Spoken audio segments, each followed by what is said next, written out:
मल्लिकार्जुन खड़गे एक भारतीय राजनीतिक और भारतीय राष्ट्रीय कांग्रेस का सदस्य है। 16 फरवरी 2021 को उन्हें संसद सदस्य राज्यसभा के रूप में कार्य करना शुरू किया। इससे पहले उन्होंने केंद्र सरकार में रेल मंत्रालय और श्रम और रोजगार मंत्रालय का कार्यभार संभाला और कर्नाटक विधानसभा में विपक्ष के नेता के रूप में कार्य किया। 19 अक्टूबर 2022 को उन्हें भारतीय राष्ट्रीय कांग्रेस का अध्यक्ष चुना गया। जब खाड़गे 7 वर्ष के थे तब सांप्रदायिक दंगों के कारण उनके परिवार को विदर स्थित अपने पैतृक गांव से भागने के लिए मजबूर होना पड़ा। इन दंगों के कारण दौरान खड़गे ने अपनी मां को खो दिया। अंततः परिवार गुलबर्ग में बस गया। एक छात्र के रूप में खाड़गे का झुकाव राजनीति की ओर था। 1964 से 1965 तक उन्होंने Government Arts and Science College Gulbarga में छात्र संघ के महासचिव के रूप में कार्य किया। 1966 से 1967 तक वह सेठ शंकरलाल लाहोटी लॉ कॉलेज गुलबर्ग में छात्र संघ के उपाध्यक्ष रहे। एक उत्सुक खेल खिलाड़ी, उन्होंने हॉकी टूर्नामेंट में अपने कॉलेज और विश्वविद्यालय का प्रतिनिधित्व किया। एक छात्र के रूप में वह एक कुशल कबड्डी और फुटबॉल खिलाड़ी भी थे और उन्होंने कई जिला और मंडल स्तर के पुरस्कार जीते।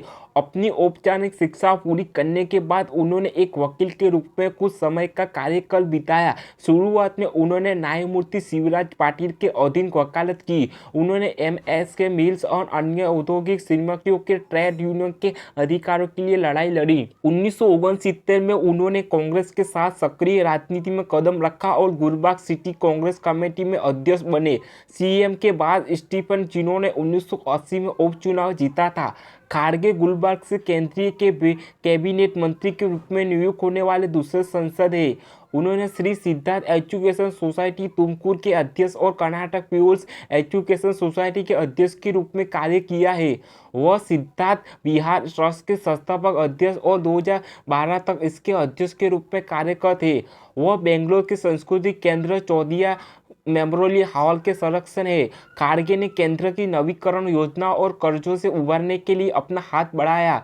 2011 में मल्लिकार्जुन खड़गे की बेटी प्रियदर्शिनी नायका लेआउट में एक साइट का लाभ उठाने के लिए सुर्खियों में आई। वह इस जमीन को खरीदने के लिए पात्र नहीं थी क्योंकि वह पेशे से डॉक्टर है और जमीन नायकी कर्मचारी के लिए आरक्षित थी। जाहिर तौर पर उन्होंने 15 जनवरी 2002 को बेंगलुरु के उपनगर यलहंका में साइट नंबर 1448 3.280 वर्ग फुट की भूमि का लगभग उठाकर उसने एमबीएस कोई मंडल उपनियोग के खंड में 10 का उल्लेख न किया होगा जो सदस्य के अधिकार से संबंधित है।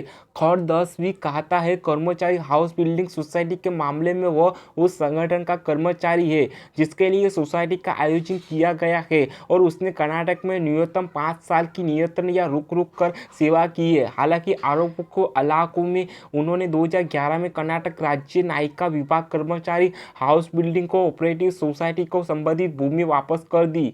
26 अक्टूबर 2022 को एलआरसीसी मुख्यालय में एक समारोह में पार्टी के केंद्रीय चुनाव प्राधिकरण के अध्यक्ष मुत्तुसुंदरा मिस्त्री से चुनाव का प्रमाण पत्र प्राप्त करने के बाद उन्होंने औपचारिक रूप से कांग्रेस अध्यक्ष के रूप में पदभार संभाला।